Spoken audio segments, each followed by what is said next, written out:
Okay, yeah. So I did a whole intro that wasn't the local recording, and that's fine. But here we go. Overhead kit. Oh, overhead of the kit. You can see got ourselves the top of this kit, and you can see in the photo we do have the backpack that is huge and nonsensical that looks like a hat, and we haven't built that yet. We'll get to it. And we got one leg done, which was a little annoying to build. I'll admit. This foot in the instructions doesn't look right in the instructions. It looks like one solid piece instead of the space that's there, and that's annoying. Uh, you heard some gun. Oh, Bad Gunpla made some noises right before we got in here. Uh, there you go. I did not hear those noises. Um, his post show or his end of stream noises. I did not hear those because I was getting ready to stream. Um, I will say, etiquette wise, I am very pleased that y'all came here. So I'm not even talking about that. Um, uh, I made a somewhat faux pas, a minor faux pas, in that I talked about the fact that I was leaving to go start my stream. Now, various caveats here. One, Jason and I obviously know each other. And two, he asked if I was streaming tonight when I was hanging out in chat. I did not go into chat specifically to plug my stream. Some people do that. They'll go in and talk in chat about the fact that they're going to go stream. I wish they made a kit of the backpack transformed. I agree. I think that would have been really cool. I also would love, like, I haven't done the proper research to find out if they've done a reissue of this kit, like a reimagining of this kit that isn't from 2010. And I would definitely think that that would be fun because there are some parts of this kit that I'm like, I don't love this. But anyway, I didn't go into Jason's stream with the intention of just promoting myself because that's not cool. But we know each other, and he brought up the idea, the fact that I was, asking if I was going to stream. So I don't feel bad about that. But just so you know, friends, and I'm sure a lot of you fucking know this shit, but I'll say it anyway because sometimes maybe there's somebody in chat that doesn't know this stuff, and so I'll mention it. Um, we're very happy as streamers. I speak for streamers when I say we are very happy that you chose to spend some time with us. If you can't watch the whole stream, I understand. If you gotta go, I get it. We generally don't want to know that you're going to go watch someone else's stream. I have been in chats with someone who said like, "All right, well, so and so is streaming, so I'm gonna go watch that," and it's just like, you could have just left. It's fine. Even if the streamer has like 5 viewers and they suddenly go down to 4, that happens all the time and it's okay. Obviously, if they know the person, if it's like a friend of the stream, that might be kind of okay, but it's rude in my opinion. You're better than that. You don't have to go for that. That's just it. It's an etiquette thing. Because as streamers, we're very happy to have you here, but also we understand. Like, we fucking get it. We know that, like, you got other stuff going on. There's other things. Like, if someone else is streaming that you're more interested in watching, you should watch that stream, and that's okay. But, like, we don't need to hear that. It's a weird thing. There's a lot of that, this is stuff that, like, yeah, I say falls under etiquette. That, like, it's pretty universal. Like, my streams are different from people that are playing competitive video games, which are different from people that are doing talk shows, which is different from people that are doing, like VTube music making streams. Like, there's a lot of different kind of stuff on Twitch, but there are definite, like, best practices that work for all of us, that, like, definitely, chat behavior, and that also comes to me, right? Like, Jason mentions, "Oh, do you have a stream tonight?" I say, "Yeah, I'm doing something later." He brings it up. We know each other. That's cool. That's very different from me going into a pop. Like if I looked in the category of makers and crafting, and I found the stream with the biggest audience, and I went into that stream, and then I would say, hey. In 50 minutes, I'm going to be streaming, and I'm going to be working on the Raphael Gundam. That's not cool. I don't know those people. Those people don't know me. I don't know the streamer. That's just like, that's weird. I would, if somebody came into my chat and was like, hey, I make model kits, I'd be like, oh, awesome. I stream building model kits. I'm like, oh, that's fucking cool. Actually, I'm going to be doing that in 15 minutes, and, people should come check me out. And it'd be like, oh, well, not tonight because I'm streaming right now. But, like, in the future, maybe we'll check you out. Like, it's a lot of it is just like, yeah, it's just like the kind of like, you hope people are going to be cool, right? You hope people are going to be respectful and cool because, like, look, is this my only job? No, but I am working right now. It's cool that one of my jobs, this job, involves me building model kits and talking about manga and anime and dunking on a video game that I didn't have a good time with. Like, it's very cool. I am lucky and thrilled that is part of my job, this job. But it's still a job. I'm still, like, working and doing stuff. And I think that's, like, the whole, like, oh, I'm me and I'm just me talking to you and having a conversation, and I like pay attention to chat, and I'm like here in it in the moment. Like, I understand that for some people that is like it adds something. Alert Crashing wants me to hit the dance button. I will in just a moment. I'm gonna finish. I'll finish this after we dance, I guess. So yeah, thank you for using your channel points for me to play a dancey song. And we can all dance a little bit right now.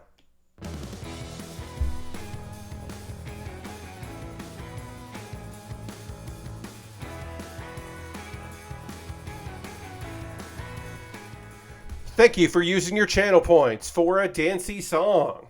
Now we're back. But yeah, I mean that's really it. I don't have like a big point on that. I just like things I notice from streaming that I'm like, there's some just rude shit.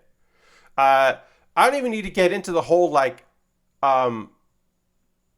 emotion dumping that sometimes happens on streams, that people are just like they come in and like, hey, can I talk about something that happened to me? And we're like, it's like, it's sad to say, it's like, do I know you? Because maybe like a friend of mine, a real life friend of mine who has also been in chat quite a bit, is going through some personal sadness. And if he wanted to talk about that in this stream, we would talk about that because he's a friend of mine. But like somebody I don't know is just going to pop in and be like, hey, so stuff's going on with my family. And I'll be like, oh, okay. I might be like, well, I'm not a therapist. And I don't necessarily need trauma dumping on my stream. And again, if people got stuff that they're dealing with, or they got frustrations or sadness, like, I empathize. I do my best to empathize. But I am just a man in his bedroom building a model kit from the year 2010. So like, I can only do so much. The Core Gundam HG would probably be a great use of parts to make the backpack truly transform. Oh, that is a fun idea. The old Core Gundams. Yeah, just getting the old Core Gundam out there. Doing a little modifications. That's fun. I have a Core Gundam in my backlog. I think the only kit from Build Divers, it is the Earthery Gundam, but it is the modification. The Earthery Gundam is the enemy Gundam. So I have that in my backlog. It's a nice blue mobile suit. Also, it's like referred to as the enemy Gundam, and I just think that is an on-the-nose name that I can appreciate. I mean, the box doesn't call it that, but it is known as the enemy Gundam, and I just think that is a good nonsense name. we're doing some panel lining as we go here instead of waiting for the whole piece to be done, because it's easier that way sometimes to do. I don't always do that. Sometimes I wait, but I like to do that a little bit, especially as we can see the leg here and we know that, like, oh, we're going to have to put stuff on top of it and layer it. So we might as well. So we don't have to, like, remove pieces to then panel line it. We might as well do it as we go. Black Comment says, I see that a couple of times. It's always so awkward, and it's always the heaviest stuff. Yeah, because, like, look, if someone just said, like, I had a bad day at work, my boss doesn't get it, like, that's a universal thing that we can be like, ah, shit, right? And, like, maybe that's going to spring some conversation in the chat. Maybe that's going to be me telling a story about, like, a job situation that I had or something. Like, that's the kind of thing where we're like, okay. But if, like, something tragic happened to you and you're not, especially if it's not, you're not, like, always in that chat, if you're not, like, a chat regular, but even my chat regulars, like it feels like a weird, it's not an invasion, but it does feel like, oh, well, there was a vibe, and now this vibe is different, and that's not great, and we're not all on board with that vibe. Especially when people ask, and they're just going to do it anyway. Like, that's the worst, right? Like, you acknowledge that you're making a poor decision, but it doesn't matter what my response is, and I've seen that, and that's like, oh, no, if you can't, like, if you say, like, hey, can I, like, you know, say something about, like, a terrible thing and it's happening, and it'll be like, hey, what if you did it? If you want, you can, like, DM me, because my DMs are open, and you were like, I'm actually going to overshare anyway. And she's like, oh, no. Can't. That's how you get timed out. It's, yeah, that can be rough. But I want people to, like, I'm going to normalize undersharing, says John. Yeah. I mean, look, I was about to say, we say that this stream is entertainment, not escapism. Right? And I think that is what I want to, I've always strove for. I've always tried for. The idea that we can talk about real shit, and we don't have to shy away from real shit. But this is an entertainment program. At the end of the stream, I hope that you were entertained. That is my goal. I am an entertainer. That is what I am. That is what, at the very least, I am attempting to entertain. Maybe to minorly educate. Can answer questions about kits and such, and talk about things we're doing. But primarily, this is an entertainment program. But we also understand that we live in a world where things are not great all the time, or most of the time. And we can acknowledge that, and we can be aware of that.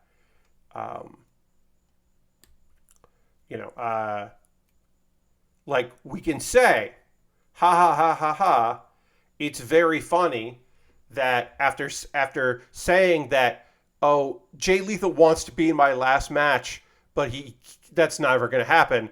Jay Lethal is in Ric Flair's last match. We can say that and be like, that's very funny that Ric Flair and his son-in-law Andrade are facing Jeff Jarrett and Jay Lethal in a tag match for Ric Flair's last match, and how that is funny.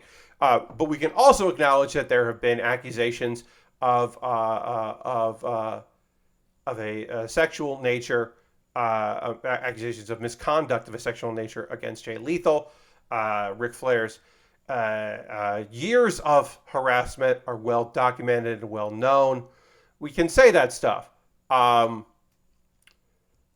at the same time, understand that, like, it is also very funny. Why is Jeff Jarrett there? It's very funny. But but we don't shy away from, like, the things. It's a whole thing. Ric Flair does get to wrestle with his son-in-law, and that's kind of fun. It's kind of fun. All right, well, we're going to get this thing assembled here. But yeah, I don't have a lot of wrestle talk for tonight. That's pretty much it, I think.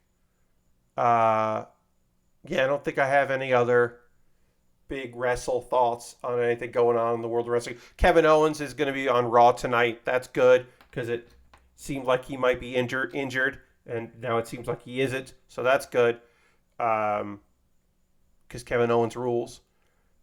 Uh,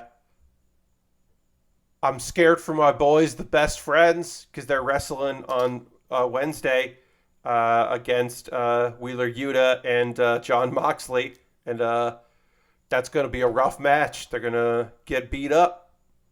Going to get real beat up. It does allow for interactions between Orange Cassidy and William Regal. And that's great. And we love that here. We absolutely, this stream, we're big fans of the idea of William Regal and Orange Cat. William Regal, like, being bothered by or selling the shin kicks is a fantastic thing to just know is a possibility. Chucky T had a chainsaw. Yeah, Chucky T has a chainsaw. So yes, he does have a chainsaw. So we're good. Also, God damn it, if Eddie Kingston doesn't win, if Eddie Kingston loses, oh, and this gotta be the end of this fucking feud. It's gotta be. I apparently had more to say about wrestling, but it's gotta be the end of the feud. Gotta be the end of that feud. I just can't keep doing it. They might do it more, but they gotta be done with this shit. Move the fuck on. Because I want Eddie Claudio.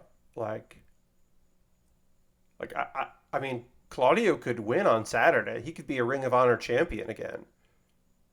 Eddie's never held a Ring of Honor, the world title. That could be some good shit. I don't know. So I guess I did have some wrestling thoughts. So apologies for the folks that are definitely not here for the wrestling.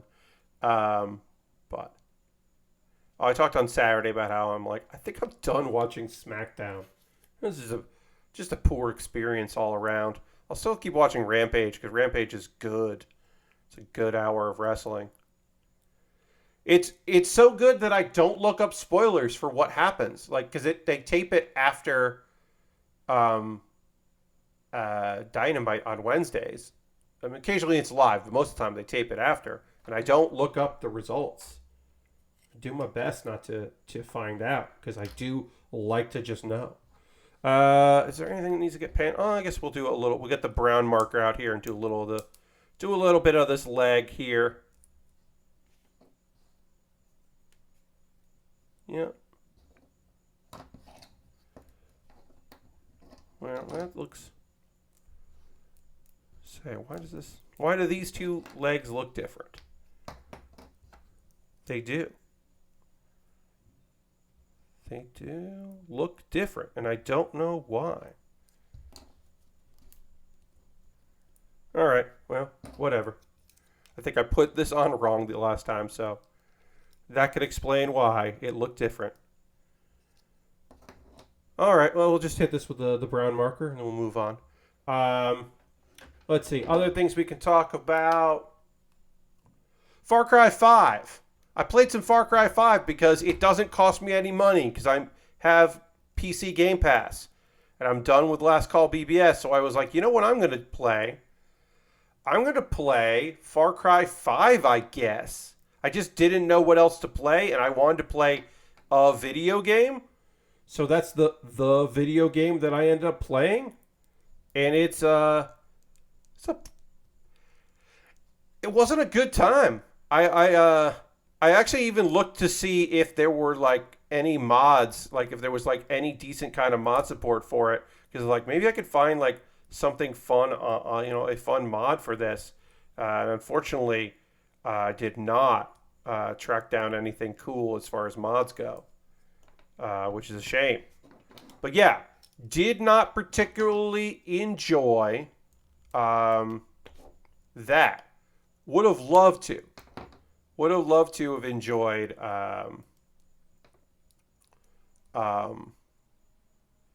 what do you call it? Oh yeah, would have loved to have enjoyed that experience, but yeah, I just think I'm kind of. I don't know if I'm over open world games. I don't think I'm necessarily like done with open world games in general.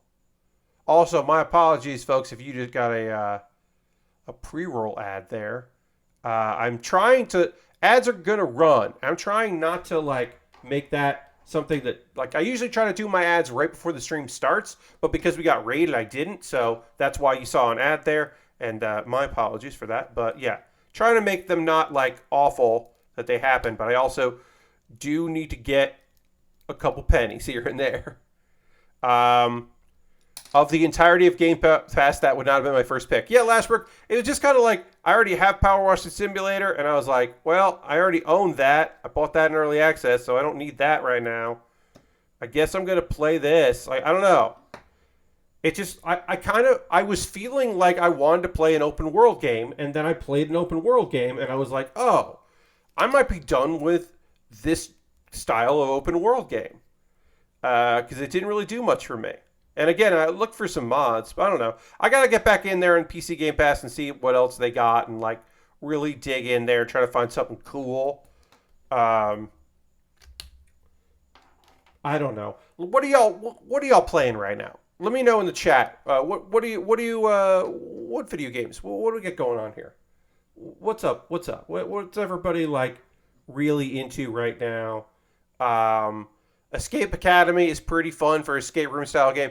Yeah, Lord Crashington, I watched Mr. Jeff Gersman play that today, and puzzle games like that are not necessarily my thing, but the idea of a first person like escape room video game, I don't dislike that idea. As a concept, it just doesn't really like do a lot for me personally. It was fun to watch, but. You're replaying Mass Effect, which got a remaster a few weeks ago. Okay, all right. I did like Mass Effect when I played it. Bobby's playing. Oh, what's up? Bobby's playing Dicey Dungeons DLC. Okay, the new Dicey Dungeons, nice. Playing some Payday 2 and really into Fire Emblem Three Houses. John, hell yeah. I did enjoy that Fire Emblem. I'm not the biggest Fire Emblem person, but Three Houses I thought was very good.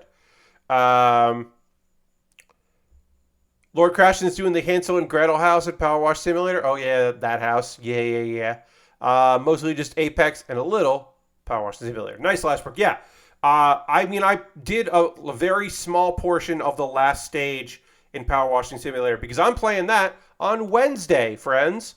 Wednesday night, 9 p.m. Eastern, my probable final Power Washing Simulator stream. This will probably be it. I can't imagine that I will be streaming it again unless there is DLC or they put out like a bunch of special maps, and I just want to do like another stream of like a few of them because I have no idea how much more we're getting of that if we're ever going to get more of that.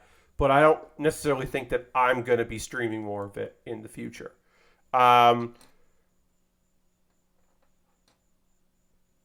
Tonight I'm playing the fun game of Get a Lizard Out of My House. To which, yeah. Ursafan says, I've been playing Power Wash for the first time. Nice. Yeah, I mean, obviously I played that a lot on stream. I really enjoyed it. I've been kind of chasing that, like, low maintenance sim ever since.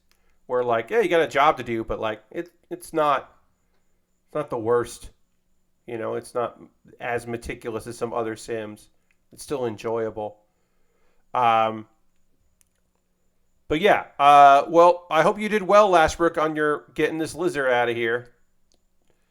I realize you can hear kids saying their ABCs in the shoe house. Yes, the shoe house. I hate that shoe house. Getting underneath those laces was always really frustrating. I definitely wish I liked that stage better, but I didn't. All right. On both of these, on both of the other leg and this leg, this polycap does not want to really fit too well in this. So I'm going to do a thing that I don't necessarily recommend you do, but I have had some success. I'm just going to trim the nubbins here just a little bit, not too much, just a little bit to make them a little more pliable, just so that it might fit in here just a little better. Because what ends up happening is these do tend to pop. This tends to pop out, and nobody wants that. Nobody really wants these to pop out because you got to use them. So we'll try to get that in there. Yeah, video game stuff. Yesterday I did some. I mean, it wasn't obviously it wasn't a video game, but it was a game. I got a little D&D in.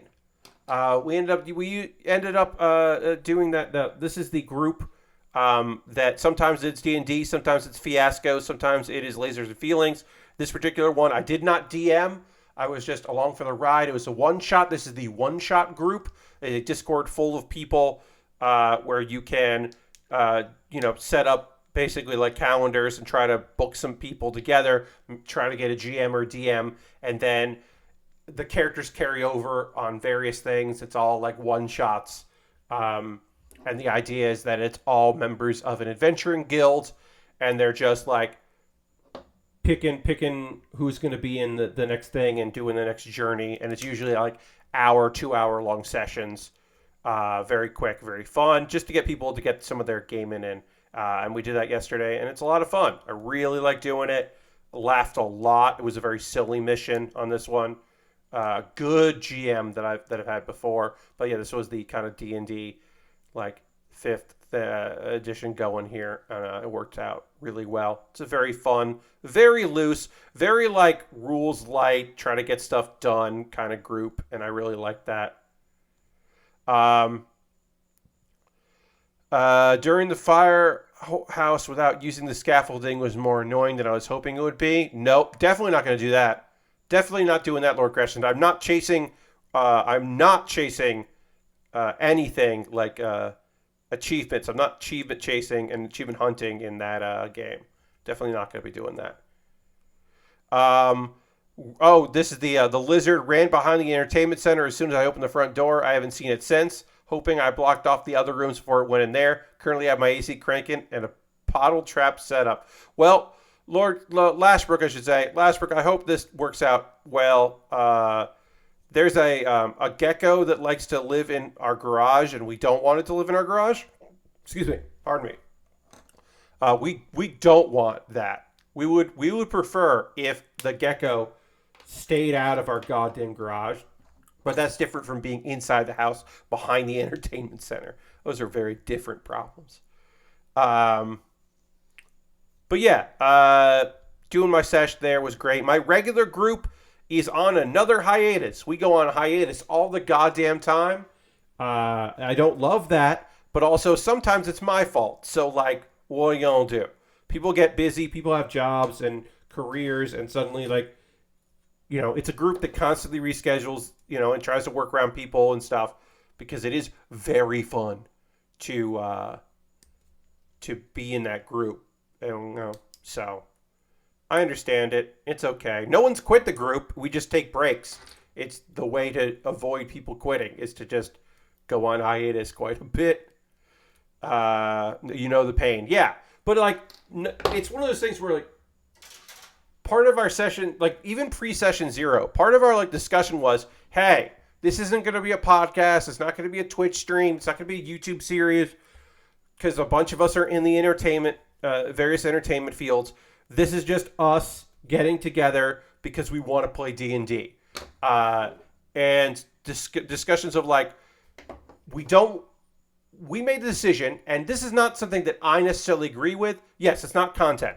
But I'm fine with it, is we're not going to play without everybody there.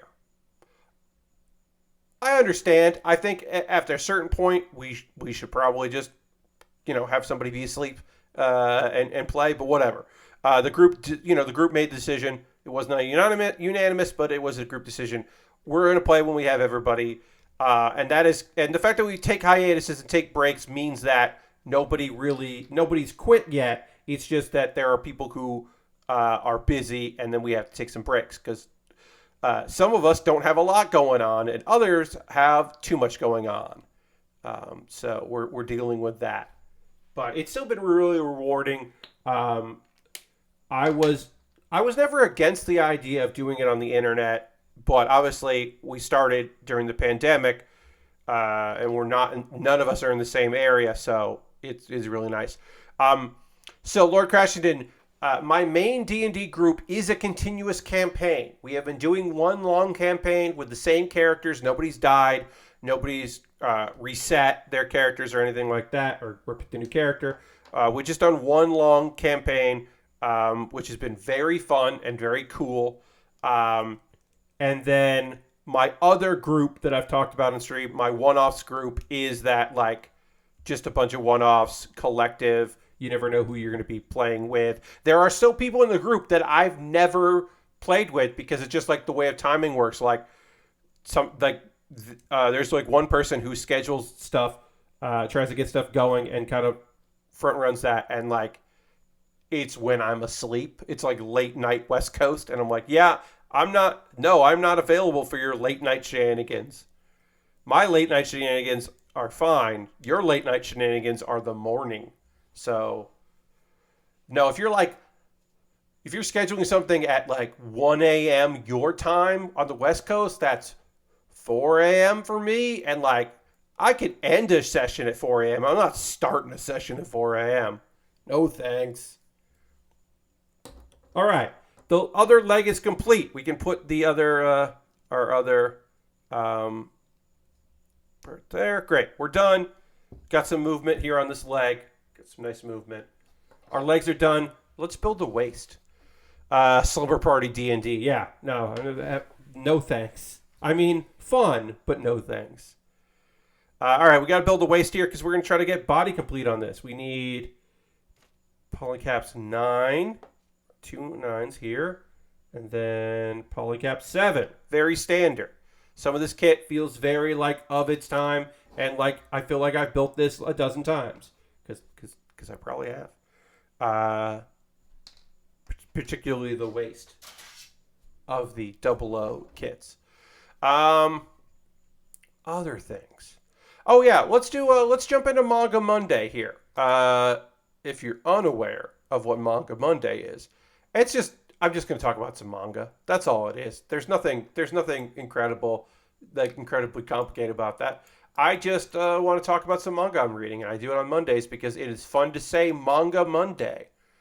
So here are the 2 manga that I'm reading. These are both manga. Sometimes I talk about manhwa. Talk about Korean comics, but no Korean comics in this one. Just talking about. I need A and A, not B and A. Let's talk about Dungeon's Childhood Friend, an adorable series with a little bit of action. This is a very cute series that I have been checking out. All right, so we need A15 and A16. A15, 16, here we go. All right. So, premise of this one is, you got yourself a boy, you got yourself a girl. They're childhood friends. She's a demon, not a problem. He's a human, not a problem. They're friends. We don't know how they became friends, but then they only see each other a couple times because like they live in different towns. And in fact, she doesn't live in town. She lives in a dungeon near a town, and he lives in a different town. But they see each other, and it's nice. And then as he grows older, she inherits the dungeon from her parents because they're like retired. So she apparently in this particular world and story, there are the demon lord is just like the dungeon master of a dungeon. So she inherits the job, and she's got underlings, and she's doing her thing. And he's just like wants to see her, wants to go see his friend. So he's got to like get really strong so he can visit his childhood friend because he, wants to see your friend, want to go do the thing. How do you do that? Well, gets very strong enough that he can go and clear the levels of the dungeon constantly to go visit her. And then one day he's like, "Hey, I'll actually see you tomorrow." She's like, what do you mean? He's like, "Oh yeah, well I'm old enough now to leave home, so I'm just going to move to the neighboring town. I joined the guild. I'm going to be doing some adventuring, and I can hang out with you more." And she's just like psyched about that. And again, these are childhood friends. There's nothing to it, everybody, except her underlings.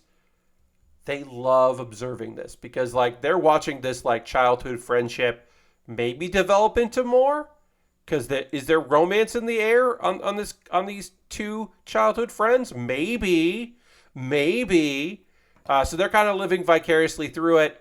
And it's very cute. She has not admitted her own feelings about him, but she has like acknowledged that sometimes things happen that are like romantic or could be perceived as romantic. Especially when like he helps out a healer and our demon lord gets jealous of that. But don't worry, she's married. And also she's married to her own childhood friend. So it's okay. He is completely and utterly oblivious to the idea that they're anything more than good friends and this isn't possibly developing to more. Like, he doesn't... That's not in his mind. It's good. I just love the premise. I love the idea of like, oh yeah, he's just super strong. He got really strong so that he could come visit his friend because he wants to. And the Harpy and the they're four of the underlings that are all very fun. My favorite is probably the Kobold because he's just like a good dude. And the Harpy's the one who's most into watching and seeing what's up. I don't necessarily mind her either. They're fun. So yeah, that is Dungeon's childhood friend. I think it's pretty fucking good. I would say that if you're looking for something that like is in the fantasy genre but is more of a comedy and a cute story, maybe that's something you want to check out. But maybe you're like, Pat, I don't want that. I need action. Do you have an isekai for me? No. Well, fine. Is it a fantasy series that also involves reincarnation? Yes. The Incompetent is actually the world's strongest wizard, is pretty much what it says on the tin. We got our boy, our main character. This dude, trying his goddamn best. His father is a sage. Everybody gets gifts. They find out in the church what their gifts is. Everyone's got high expectations because his older brothers, neither of them are the sage. They're both powerful mages. Nobody's the sage. They're like, you can already use magic. You've been using magic since you were born. We got good feeling that you are gonna be the sage, and this is gonna be rad, and everything's gonna be great.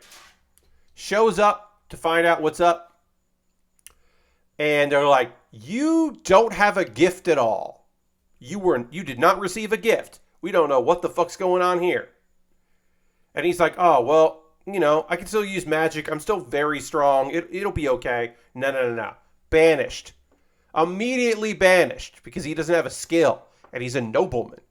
Banished, and he's like, fine, I'm gonna go. Well, he got his test at 15. What else happens at 15?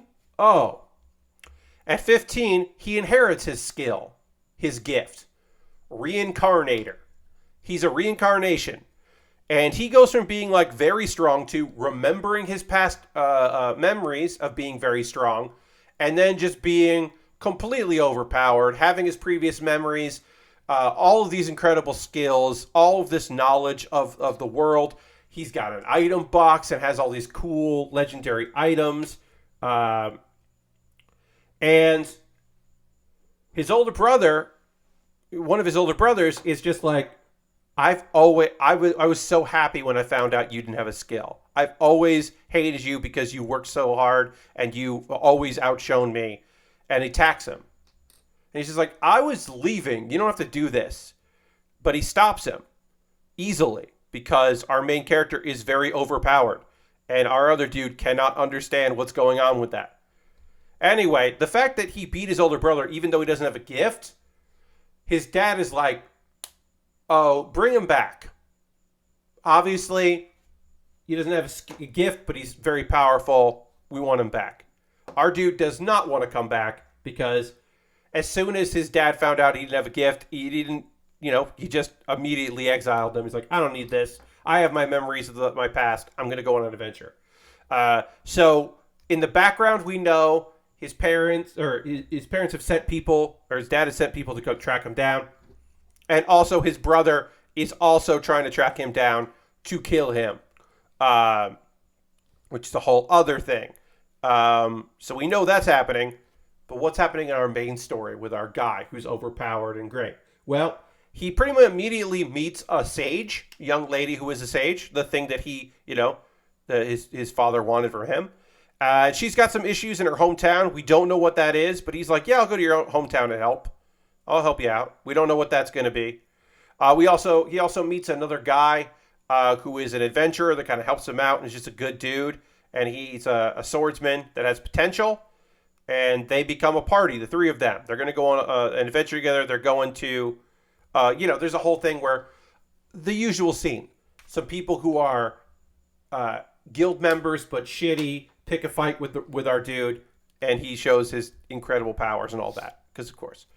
Because they fucked with the wrong person. Anyway, the last chapter that I've read of this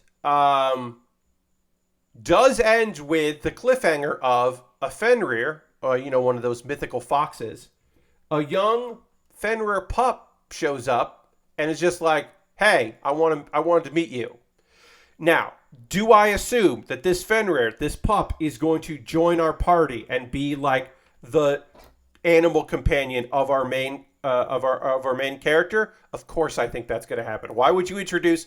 Look, here's the real thing, friends. I'm going to tell you this. I've read a lot of manga in my day, watched a lot of anime in my day. Nobody introduces a cute little mascot character to then go away after a couple chapters. No, this is a party member. We got our magic user. We got our swordsman. We have our can do anything overpowered main character, and then we got our animal companion. I hope this animal companion is cute and fun, and I imagine it will be. So we got that on the team, and now we're going to the girl's hometown, and we're going to find out backstory. Why is the sage traveling alone, looking for someone to help her with her town? What's going on there? Is it going to be a semi-double? Is she going to double cross us? Is this like a trade, or is she going to betray our main characters? We don't know. It's good. It's fucking by the numbers and pretty goddamn basic, but I still enjoy it, and I would still recommend it if you read stuff like that. That The Incompetent is actually the world's strongest wizard is not a bad manga by any means. It's totally readable. And I think you could fucking do worse. I have read worse in this genre. So yeah, that's my 2 cents on that one is it's not bad. Not bad at all. As the purveyor of this genre of a story, the betrayed, kicked out of the house / party / army / country, just to immediately reveal that you were overpowered. I do like that he is not like what's a good word for that? He wasn't hiding it.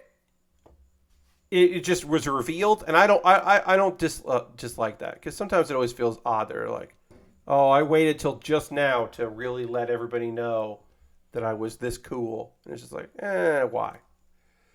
All right, I got to put these side skirts on. These side skirts don't really want to. Yeah, okay. This goes like that. All right. These don't fit great. And I was like, why? Why don't these fit well? And now I'm looking at it more. I'm like, okay. I guess on purpose, they just don't fit right. That's frustrating. Let's see. Hey, if anybody's reading any manga right now, I'd love to hear from you. If you're checking out anything, I do like to hear what people are reading. If you're going through, going back to a thing you really liked, or you're checking out something new. You got a subscription to Shonen Jump, and you're like, oh well, you know me, I'm reading Magic and Muscles, and that's it. I'm gonna look at my what I'm going to be talking about in the future. I got a couple manhwa to talk about. I'm waiting for a few more chapters of a very cute series called Level 999 Demon Lord and a Level 1 Slime, about the Demon Lord who is charmed. She is all powerful and all terrifying. But a little Level 1 Slime boy is just like, you're beautiful. Thank you so much. You're such a nice person. Thank you for saving me and letting me live here in this castle. And she's just like, are you eating well? It's just like incredibly sweet. This is like a sweet, cute story that is like one page. It's like a 1 or 2 page comic. So I'm waiting for a few more chapters of that before I can be like, hey, I really want to talk about this. Saint of Black Knight, or Black Kite, Saint of Black Kite, I should say. I always thought it was supposed to be Knight, but it's apparently Black Kite. The banished healer masters dark magic. That took a turn. I'm waiting for a couple more chapters before I get into that. That was the usual, like, banished, but there's a twist. There's a big twist in it, so I'm waiting for a few more chapters before I get into that shit. Last week has ended up rereading the first part of Chainsaw Man again, so still good. Yeah. I mean, yes, I have no witty comment on that. It's very good. All right. We're body complete on this kit.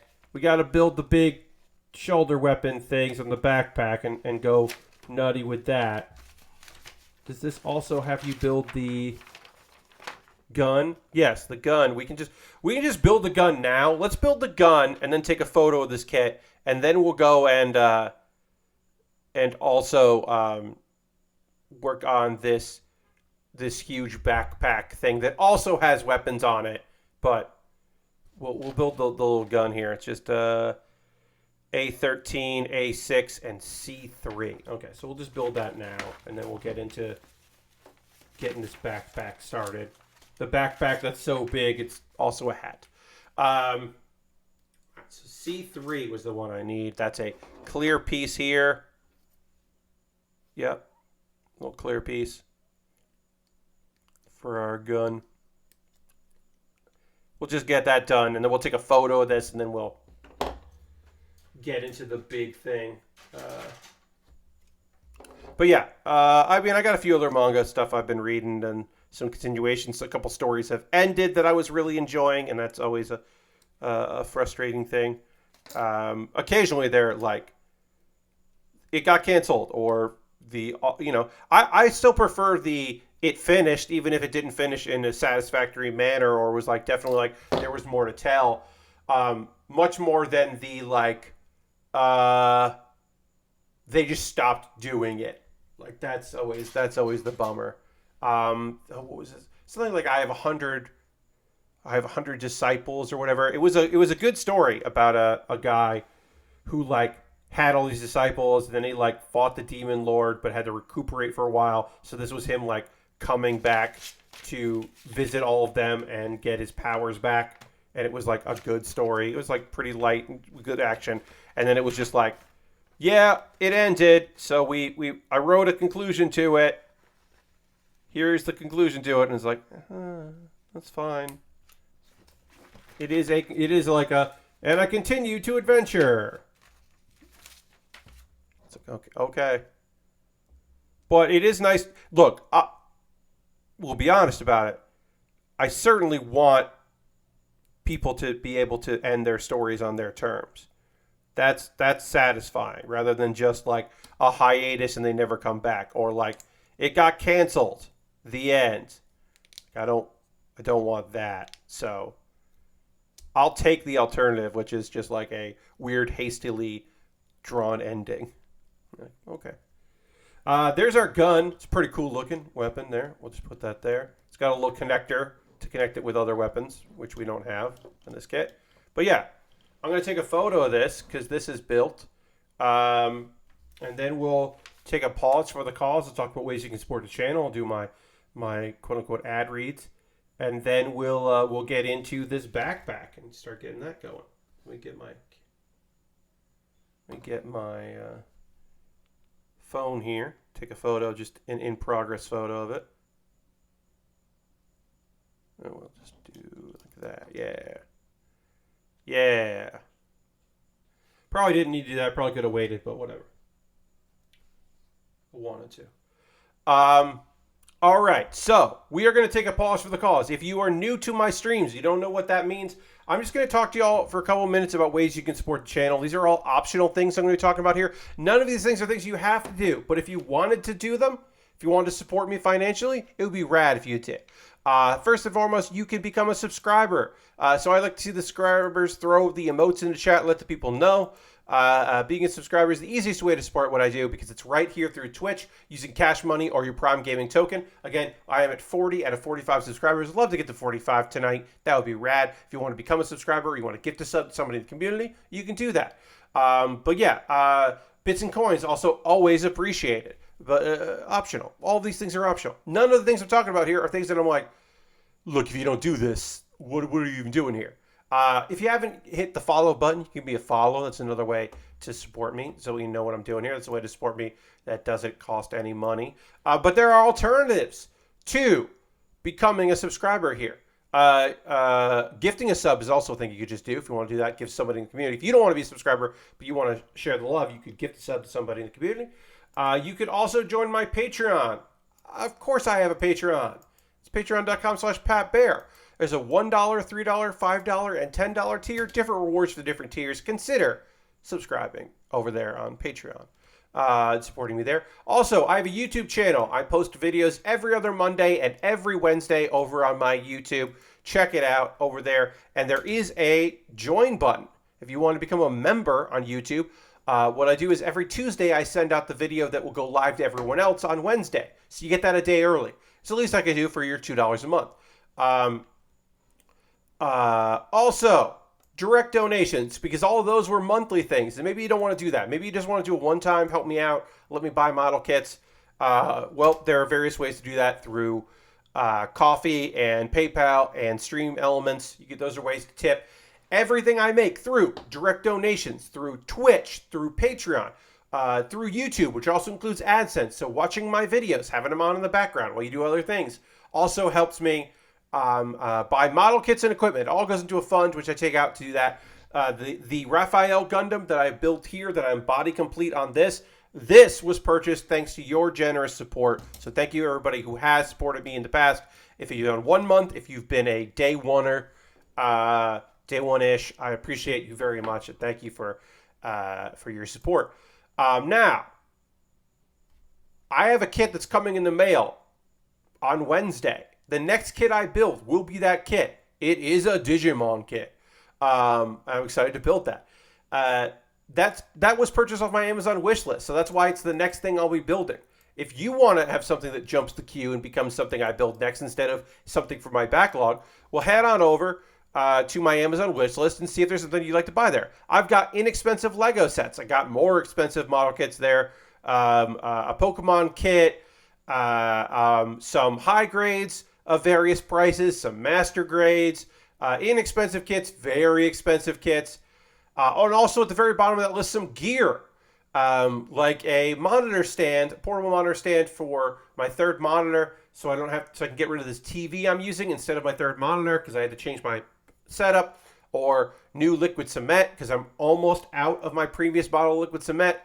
Just various things you could do if you were like, Pat, I want to support you, but I don't know what to buy as a model kit. I put some gear there because that might be something that you're interested in doing. Obviously, again, these are optional. You don't have to do any of that. But if you buy something from my wish list, I will make a dedicated video for my YouTube about the thing that you bought, give you a shout out because you include a note, and it'll jump the queue, as I said. My alternative to Amazon, it's nice to have an alternative, is I have a Throne wish list and various things in Throne. It's a smaller list. It's some gift cards and some such there, but you can go to Throne, check that out, see if there's something there that you would buy for me there. And USA Gundam Store. Now, I don't have a wish list on USA Gundam Store, but you can always buy a gift card to USA Gundam Store and then send me a DM on Twitter, because my DMs are open, with the gift card code, and I will use that code at USA Gundam Store and buy a gift there for me that I will build on stream. That's just another option because some people don't want the wish list thing, but they do want to support a small business like USA Gundam Store. a big small business, which I appreciate. That's just another thing. If you want to support me for free, we're going to get back to building in just a moment. I just want to promote a couple more things. If you want to support me for free, join my Discord. I post build photos there. People post stuff they're working on. It's a nice little community of folks. A couple video links for you to check out if you're interested in that. My YouTube videos that I make. Pat Bear's Anime Club. I put up a new episode today of Pat Bear's Anime Club that you should check out. It is all about the Isekai that is out this season. We got a new anime season out, and I talked about all 7 Isekai. And 7's not a high number when it comes to Isekai for a normal season. But I talked about the returning shows, the brand new ones, what I'm watching, what I'm going to watch eventually, and what I'm not watching, because it seems fucking terrible.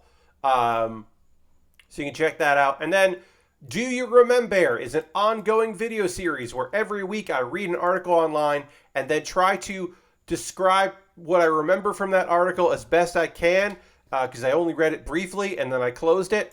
And this article that I read was about sliced bread. I don't know. I kind of explained why I picked it, but I read the Wikipedia page for sliced bread, and then I talked about it in the video. My next one, which I recorded today, I think it was pretty fun as well.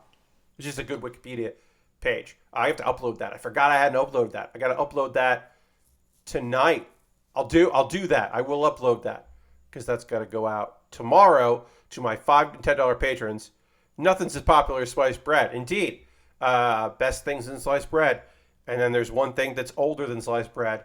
And you're like, wow, how is that thing a functioning amusement park ride if it's a couple years older than sliced bread, the concept of sliced bread. So anyway, that's everything I want to talk about there. I'm going to talk about some anime. We're going to get back to building. I'm going to hold on one second because I am going to hit the pre-show just for a second because I got to blow my nose and you don't get to watch and hear that. So I'll be right back.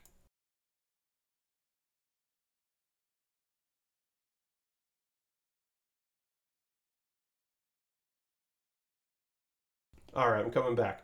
And we are going to dramatically transition to the overhead shot while I drink some water, and then we're going to get back to building. Here we go.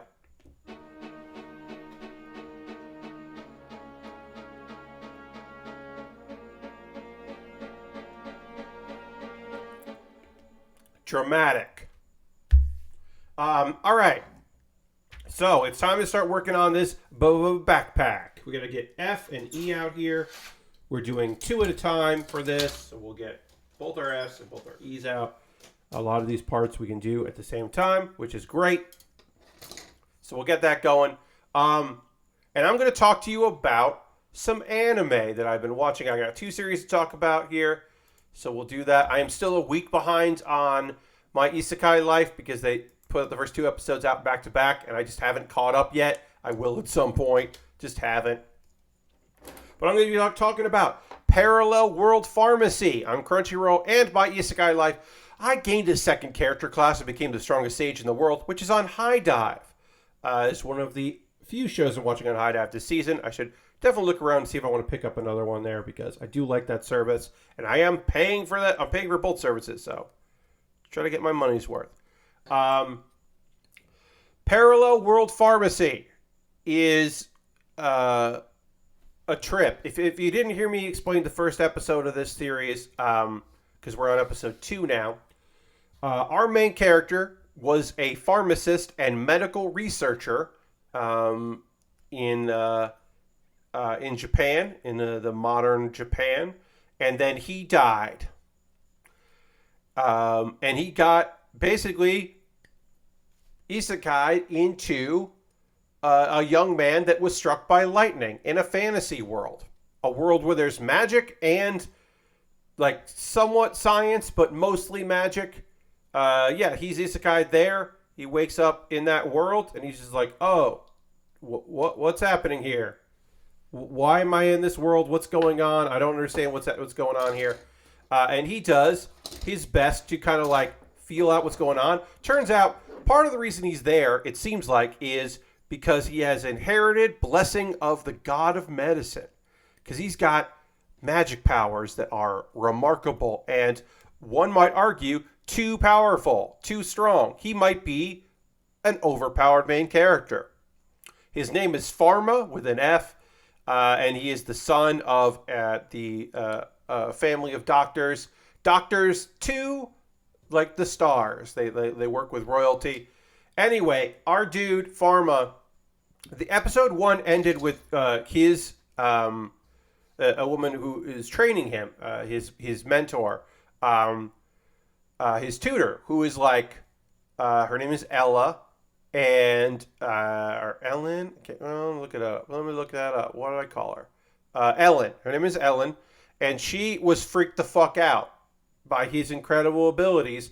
She fully believes that he is the second coming of God, of the god of pharmacy, and that now that she's very scared for her life. And that reaction, I said this before, and I will continue to say it, that reaction is normal and should be happening more often in these kinds of shows. We should have more characters who are like, when they discover that the main character is unbelievably powerful and shouldn't be, as a young boy or whatever, freaked out about it. She like basically is like calls in sick. She's like, yeah, I'm sick. I can't come in today. And of course, she called in sick to a bunch of doctors. So Pharma got sent to her, and he like basically made aspirin, like a powdered version of aspirin for her.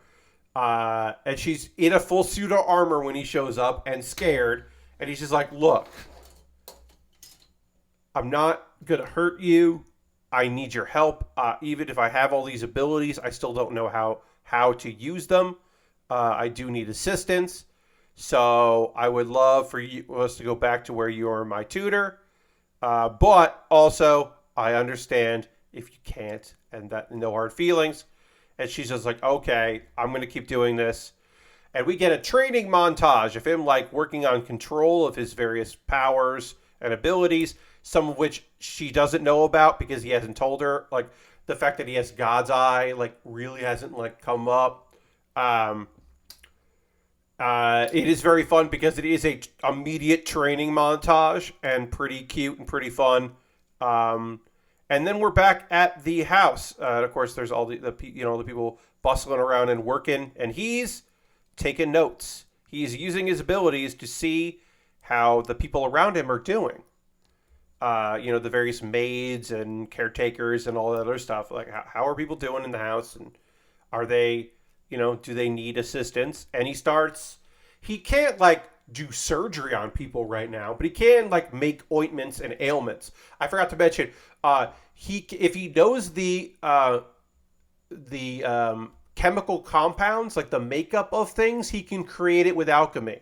And if he knows the compounds of things, he can break down things with alchemy. Like one hand creates, one hand like destroys or breaks down, which is unbelievable. And at this point, nobody else knows that. But he's like, look, he's trying to help people. That's his thing, right? He's still a doctor, even if he is in a fantasy world.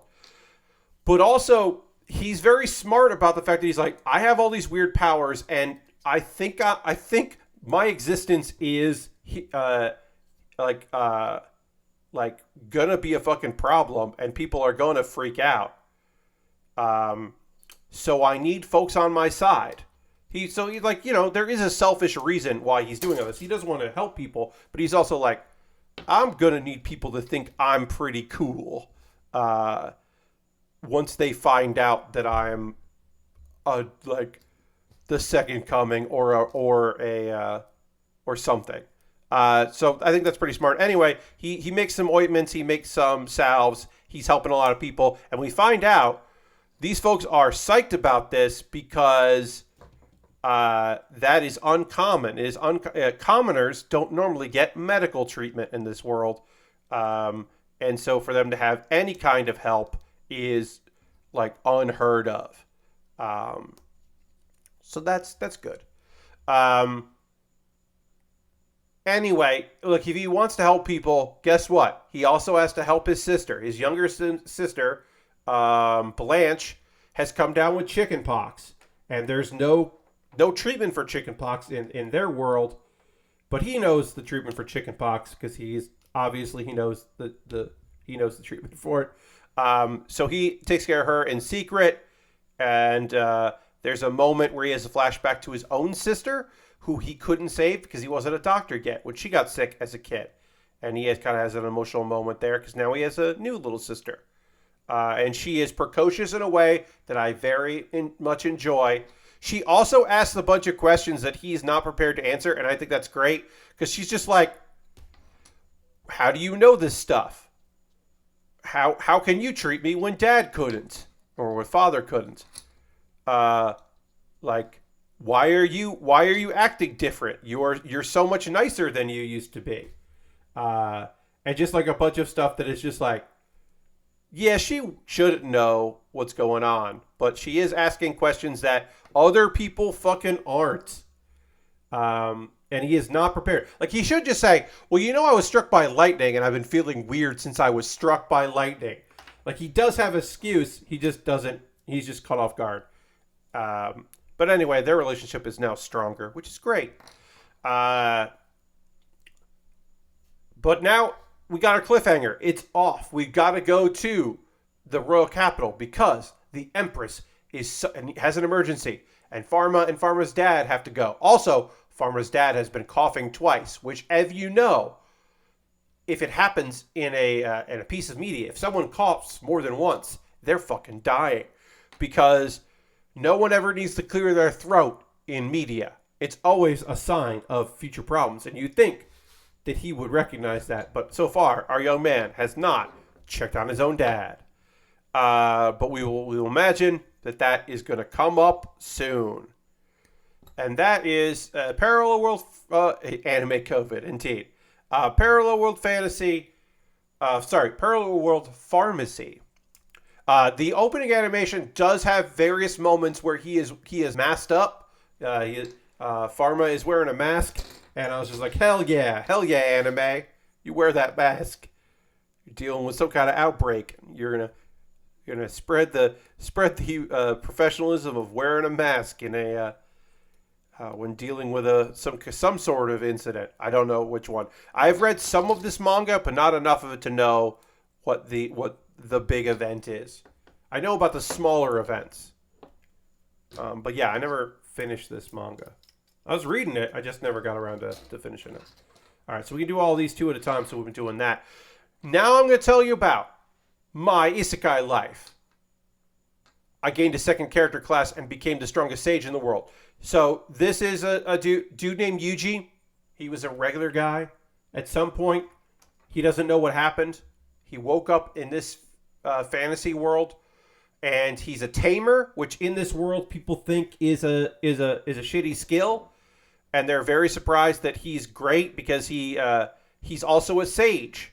He met these and when the slimes that he has made a pact with, a partnership with, when they read magic books, he can use them. He can channel the magic through them because he doesn't necessarily do the spells himself, but he can channel them through his slimes. Also, he's got a wolf that he rides around on named Proud Wolf, which we haven't talked about how that happened. Basically, we open in a week after he got there, and then we kind of like flash back. Like, this episode has like another bit of a flashback of him like studying to become and like getting into the Adventure Guild, and the basic prep. The only thing from that I want to say is a character trait of this anime is that our main character here, for some reason, thinks a lot of what he does isn't as powerful as it is, and there's no good explanation for why he thinks that he's weaker than he is, other than sometimes people say that his class is weak, but he's very clearly not. Anyway,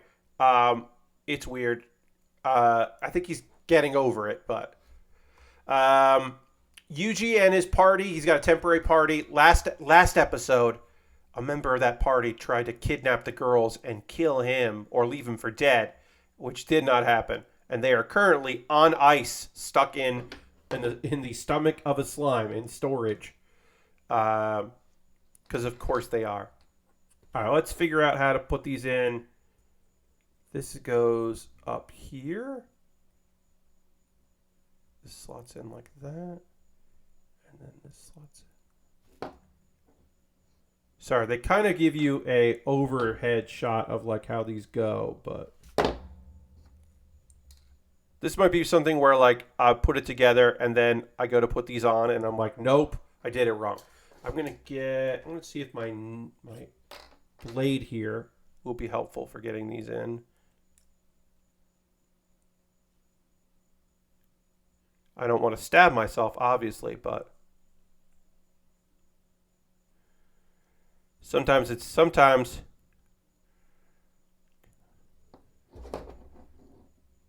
you can use the X-Acto blade to kind of like line it up right where you want it. Okay, so it goes like this. This goes in here.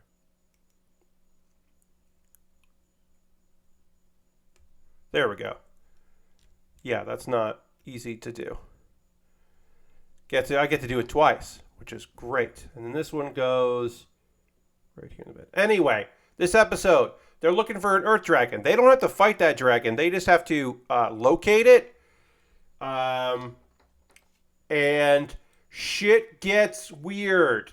The sky turns purple, and there's a big beam of light that comes in from the sky, and the moon is blue, and then a fucking dragon shows up. Not the Earth Dragon they look for. A giant blue dragon that has its wings are coming out of the side of its head, and it looks fucking awesome. I should say, this dragon and the other dragon that we will meet, the Earth Dragon that we were looking for before, they are all digital. All of the monsters in this series, including all the slimes, are all digital. There is no computer-generated CGI done by a second party that looks bad. We don't have any of that. All of this is digital so far anyway, and it's great, and I always prefer that. So I'm very happy to see that in this particular series. So anyway, oops, that didn't work. Yeah, we got this blue dragon, and then there's a priest who's named, what's his guy's father, whatever. We learn his name later. Father Stell. Father Stell is like, there's a prophecy. This is really bad. Disaster will be upon us. We saw him a little bit in the previous episode. This guy, we don't know anything about him, but there's a priest. And so they're like, we got to run away from this fucking dragon and head back and kind of report what's going on. They run into the Earth Dragon. Yuji fucking defeats the shit out of that dragon, roasts it to it's nothing. It looks like it looks like a turtle made of rock, and Yuji burns it completely. And everyone's just like, you beat an Earth Dragon? And they're like, yes. They're like, okay, well, hey, tell us about this other dragon you saw. It's from the prophecy 30 years ago. So it's come before, and the only thing that's ever been able to defeat this particular dragon was an apostle of God. An emissary of God, they say, specifically emissary. And they're like, we don't know about any emissaries, but a week ago, there was a ritual that is supposed to summon. Actually, it was 30 years ago they did this ritual to then, about a week ago, an emissary was supposed to be summoned. But they haven't run into it. This is the point where I say Yuji has been summoned in this world for exactly 1 week. Yuji is probably the emissary. He doesn't necessarily put that together, but he is most likely the emissary. And the person that I think does know this is the priest, who is like, hey, I've got this dagger. It's a holy item. We've never been able to use it. I bet you can use it. And it's just like, okay. They don't really get into too much about that. But it's like, all right. And it's a dagger that is unbreakable. And it's a blessed blade, and it focuses and amplifies the magic of the user. So Yuji, who is already really overpowered, it will help him fight this dragon, which Yuji, I guess, has decided he's at least going to try to face, so people don't get wiped out. And look, things could change, but as of this episode, as of episode 3, this is an anime, a fantasy anime, where the church is not evil. And that's something to at least mention. That's a surprising fact that so far anyway, church isn't evil in this one. I mean, we've only met one priest from the church, and there is a cult, a religious cult as well. But so far, the big church, not a problem.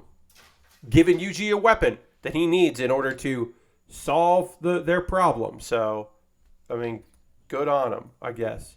Who really knows? Anyway, at one point I'm going to get caught up on this series, and I'll be able to actually talk about the other episode. How do I get... I'm going to have to get tweezers for this. Putting some of these polycaps in here. This kit was not hard to do. The foot was weird, and I had a little bit of trouble with the foot. But I am certainly... these aren't problems, but I am like running into some issues like with the polycaps on this gear here. It has been kind of frustrating to get these in. This is going to have to go up and down, because then this goes... All right, well, I know this goes here. This is going to go like here. On the inside. So this is going to go like this. But before I do that, I have to get this. And then the polycap's going to go here. So I don't want to pop this down all the way. But yeah, that is the anime I wanted to talk about on this particular stream. Let's see. We already kind of talked about video games. Is there any other... If there's any other games or TV shows... you're watching, let me know. I like to hear about what you're checking out. I'm not really watching anything in the summer. I mean, outside of wrestling, that is kind of a lot of what I watch on TV is wrestling and anime. I guess I can say, you're about quarter way through Zeta Gundam. Nice, John. I should say I am watching Overlord Season 4. That's not one that I'm watching on a weekly basis, but I am watching that, and I am... It's hard to say enjoying it, because it is like a dark series where the main characters are all very evil, except for Sebes, who's not necessarily that evil, but he's not really a main character at this point. He's had his main character arc, because he's just a cool butler that is a butler for an evil people. But yeah, I mean, I'm like... enjoying it a little bit in air quotes. It's still like animated well, and like I do like some of the characters, but it's not like my it's not my favorite show out this season. We'll say that. That's why I'm not talking about. It's also weird to talk about the 4th season of a show. Like next season, I may or may not talk about Welcome to Demon School Irma-kun, because it's like, I don't know if the show, like, if it's been so many seasons in, if that show makes sense to talk about. I mean, I love it, and I'm going to watch Welcome to Demon School Irma-kun, because I'm so happy we keep getting more and more seasons of, like, a comedy series like that. Like, a weird isekai comedy, like, comedy, capital C comedy. It's so odd to get multiple seasons and, like, lots of episodes. Like, 21 to 24 episodes a season. It's just so surprising. I'm always delighted to have that. So I'll be watching it. I just don't know if I'm going to talk about it week to week next season. Lord Crashton says, I decided to make One Piece my Power Wash Sim companion show, going with English dub to be easier to follow along. Oh yeah, it's hard to play a video game and watch a subtitled show. And love that Usopp is voiced by Krillin's voice actor. Yes.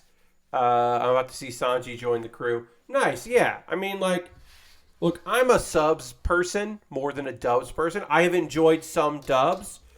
But also, yeah, when I'm watching anime, when I'm watching shows to talk about here on stream, when I'm doing that, I'm often like, okay, I'm here and I'm watching this and I'm going to pause a lot. I'm going to look up character names because I forgot this character's name and all that stuff. And I do that kind of stuff because I'm trying to figure out what I need to cover for the streams. But on my own time, I don't do other things besides watching anyway. I'm trying to be focused on it. I have a lot of, that's what YouTube's for. That's where like Catheter Ray Dude is for. Like, oh, he's going to talk about this mouse that you could scan documents with. Great. That's going to be like an hour of me just having that on while I'm like checking Discord or playing Far Cry 5 or whatever. Like, great. Put that video on, no problem. Oh, it's a top 10 list of other examples of the forbidden door being opened in wrestling. Great. Thank you, Cultaholic. I will be sure to have that on while I do other things. This sounds great. But yeah, that is generally not my anime time. My anime time is not like, what's going on here? It's just like, no, I'm gonna check this shit out, see what's up. I gotta focus up. All right, we are done with doing all of these parts twice. It looks like it's time to get into the just once category here. It looks like so. I clipped some of this stuff out a little prematurely, and it's fine. Yeah, because this should be one of these is number 10, and one of these is number 9. And I shouldn't have done this at the same time, but it's okay. It'll be fine. It'll work out okay. Are there any subtle differences between these two that I'm like, oh, shouldn't have done these at the same time? Doesn't look like it. If it comes together and I'm like, this is not connecting right, I'll know I goofed up, but I think I'm okay. I just got into the groove of doing them both at the same time that I didn't even notice that I wasn't supposed to do that anymore. But we'll only do one at a time from now on. But yeah, I mean that's just my general opinion. While that I'd rather watch it subtitled. Occasionally dubs, happen, and I'm like, sure, okay, that was fun. Like I'll watch this, but for the most part, I'm gonna be checking out the old subtitle. Yeah, if anybody else is watching anything, checking anything out, let me know. Again, my YouTube stuff, like, there's a crafter, that I've been watching a bunch of that is trying to like do a long project. She bought a house and that house is seemingly a fucking disaster. And I feel bad for her, but I am watching her like really go through it of just being like, oh, the end of this last one was just like, oh, those are termites or bugs of some sort. And it was just like, oh no, oh that sucks. But yeah, that is like watching like people like figure stuff out, but also struggle through some shit. Let's see. Laura Crescent says, I forgot about the great bit in the Usopp part of the show where Luffy knows the bad guys are at the North Beach, but has no idea what direction north is. So he just runs in the coldest direction and in the other dead ends until he finds the right direction. Yes. Luffy's like, I gotta find these people. I don't know what directions are. Oops. Yes, and then just kind of like finds it. Early One Piece has a lot of goddamn incredible gags. It gets into serious business, and then the gags take a pause, and the gags come back, but they're never as hot and heavy as early One Piece. Early One Piece is... That's why when people say, like, One Piece is a comedy, it's goofy, it's about, like, the main character is a goofy, like, weirdo.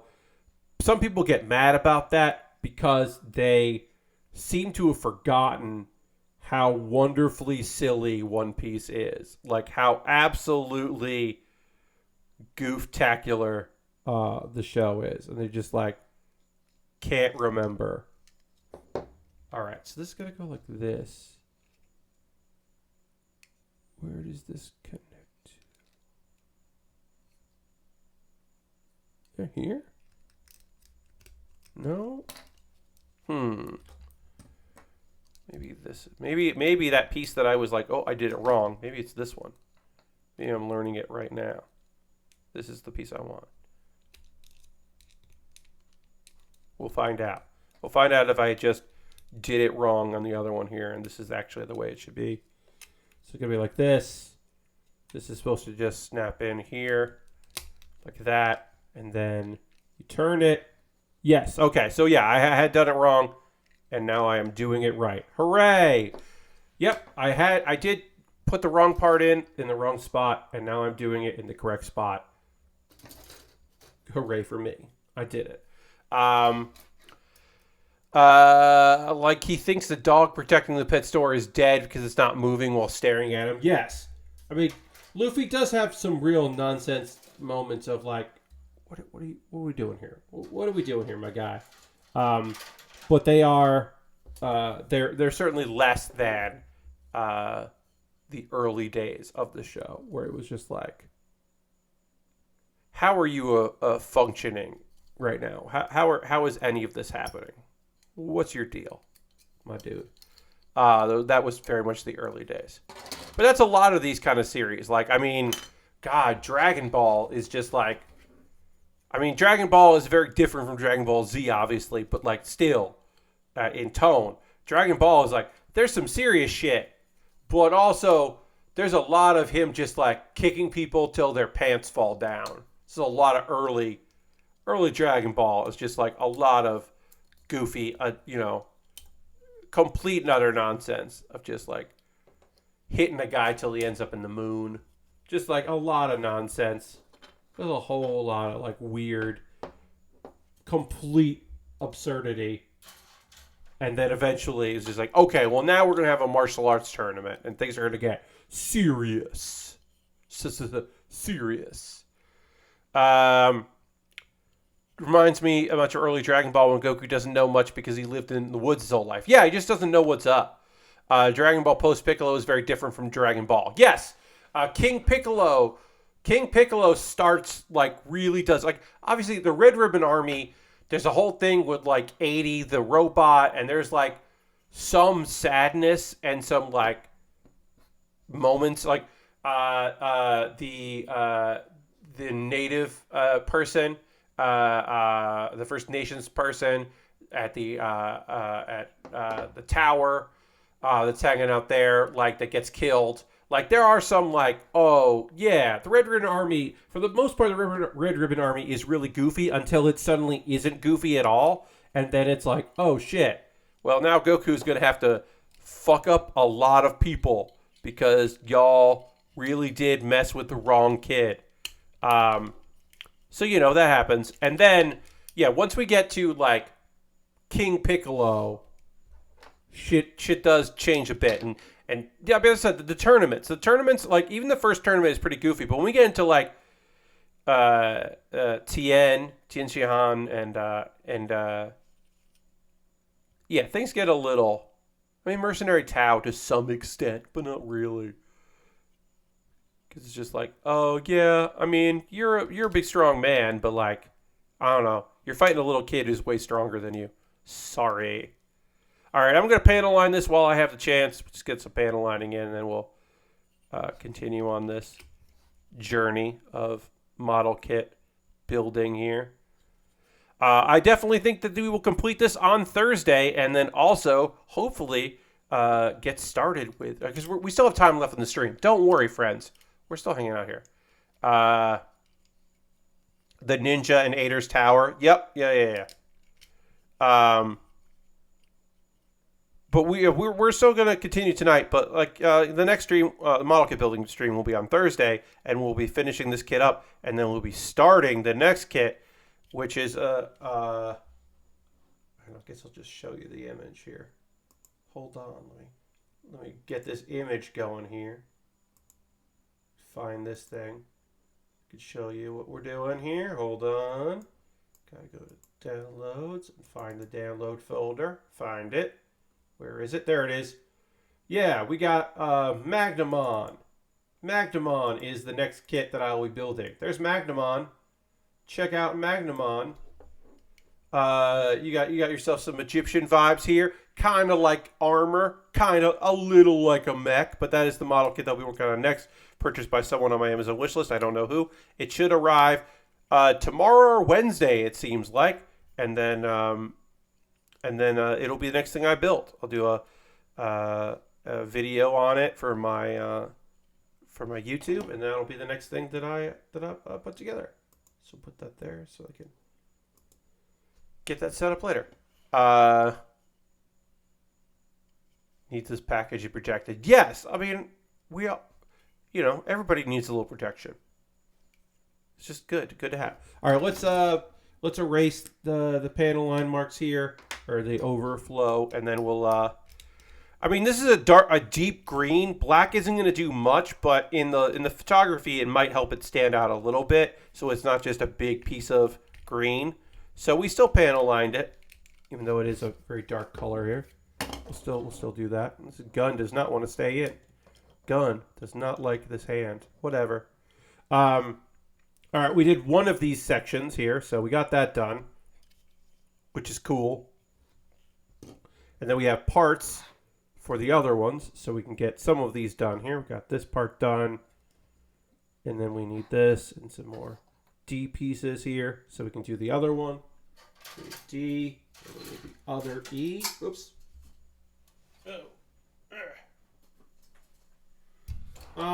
Let's see. Other things that I can talk to you about tonight.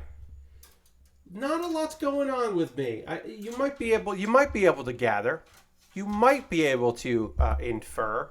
I don't have a lot going on right now. I can tell you, my folks are going out of town on Thursday, and they'll be back on Monday.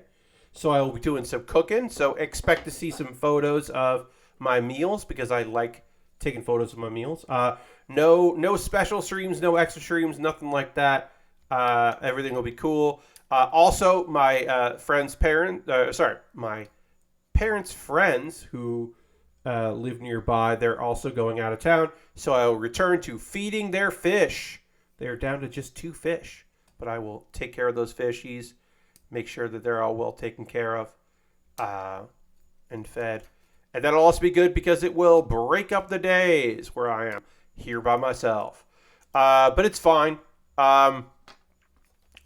Didn't know Netflix was doing a live-action Yu Hakusho series until they started announcing the cast. Yes. There were some on-set photo leaked a while back of Yusuke. It was just like a dude with black hair in a green school uniform, and I was like, I mean, that looks like Yusuke. Okay. Yeah, I kind of don't pay attention too much to live action, particularly like Netflix paid for live action or Netflix produced live action, because I want to protect my heart from sadness and disappointment. So yeah, kind of haven't really kept up with that. Speaking of Netflix, Lashbrook started watching the Netflix Resident Evil series and surprised how much you like it. Well, that's good. I mean, done by the right people with the right vibe, a Resident Evil series could be very good, because you just do camp. So, Black Comet, there's no good answer to why, right? Why make a live action of an anime? I mean, if you want to make another series of it, why? But you could, the new Trigun that's coming out is stuff from the manga that wasn't animated. Okay, sure, all right. A live action Yu Hakusho, you could remake it. You could do the Shaman King route of just coming back for no real reason and redoing it. Why? I don't know.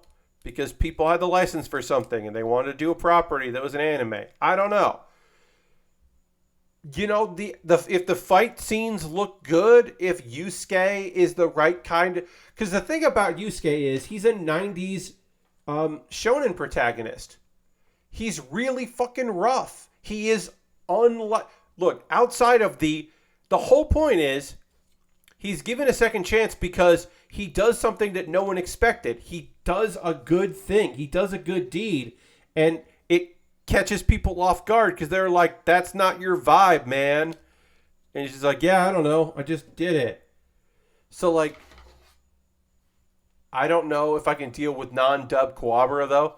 I mean, I like, yeah, One Piece doesn't make sense because, the budget has to be so high for all of the effects, right? Like it just has to be so expensive. Like One Piece has got to be so expensive to make. Like the Gumma, like the, you know, all of it, all of the superpowers, like have to be so expensive. Yeah, I mean that's the thing. Yusuke is just like arrogant and rough. I mean, like, look, they do a lot of shit on the ship. There you go. Ship backdrop, cool. A lot of dark back alley fighting, I guess, and desert fighting. And it's like, well, this place also has a desert. Or, oh, this place also has a beach because it's, you know, it's an island, so there's beach. Who knows? But yeah, it's going to be very expensive and nonsense. Yu Yu Hakusho, again, my main takeaway is just that, like, yeah, Yusuke eventually becomes like part of the story is him growing up and like maturing. And I don't think we're really gonna get that in this. I think it's gonna just be a bit more muted and a little less of like a complete shit. I don't know. I bet Botan doesn't fly. I bet Botan doesn't fly on her paddle a lot in that. But Botan just like appears and stands around. I mean, if we get Leather Jacket, here's the thing. If we don't get Leather Jacket baseball bat Botan, like, what are we doing here? Like, what are we even doing? Like, cancel the series. Because that's incredible. Every planet looks like it has Canada Woods syndrome. Yep, indeed. Yeah, I don't know why they're making any of these things. I mean, it's licenses, and they want to make things that at least somebody is going to go, I've heard of that. Okay, but they don't. You know, again, just then just like it's the same way as like. Why are they finally doing why in 2022 are we getting the final arc of Bleach, which is not good, by the way.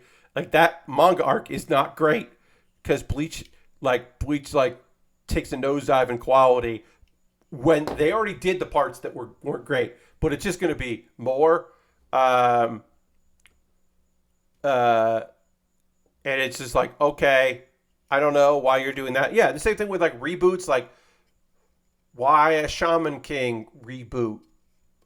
You know, like I don't have a good answer for that. I don't know why we're getting those things back. Like, to me, putting out Fruits Basket again and doing a more in line with the manga, the complete total story, and the prequel movie, like that made a lot of sense because that story didn't get justice first time around, and it is a fairly universal tale, bogged in some weird science and magic stuff, but it is still like this like girl finding her place, like drama, love triangle, like you know, pretty like sad, beautiful story, and I'm like, yeah, they should fucking redo Fruits Basket. That sounds great, but like, who the fuck was clamoring for a remake of Orphan where they kept all of the 90s jokes in it and brought back, hey, you know what you didn't need to do? Bring back the original voice cast when you remade Orphan and you didn't modernize it at all. I don't know what the fuck was going on there. Why the fuck they were like, yeah, people really want Orphan again. I mean, I didn't love Bebop. I think they made some really terrible choices. I think they made some interesting choices there. But I think it was like, I think Bebop was made by people who are embarrassed that it was based on an anime, and you can't do that anymore. You just can't. You can't. You don't have to be a super fan of a project, but you can't be embarrassed. Yes, I've heard very good things about the Bastard and maybe remake, and maybe that Bastard remake will finally like get they'll finish the English manga run of it because I know people have been wanting that. I don't know. I don't know if we will, but like yeah, I've heard good things. I don't have Netflix right now, so I haven't watched Bastard. I didn't watch last season of Can't Communicate. I'm not watching the Isekai Uncle show, which I would like to because that's again to me a very fun premise. The old Isekai Uncle thing is I've read that manga and enjoyed it, so I was like, oh, I would watch that, but not getting it. Yeah, you have to like the source material. Yes, you 100% need to appreciate. It can't be any more of that like, what? I mean, it's a cartoon. But then like, give it to somebody else. Give it to somebody who's like, yeah, the reason I got into directing and working in entertainment is because of Cowboy Bebop. Like, it's got to be that. Yes, Bastard is an interesting choice, and I look forward to finding out more about that.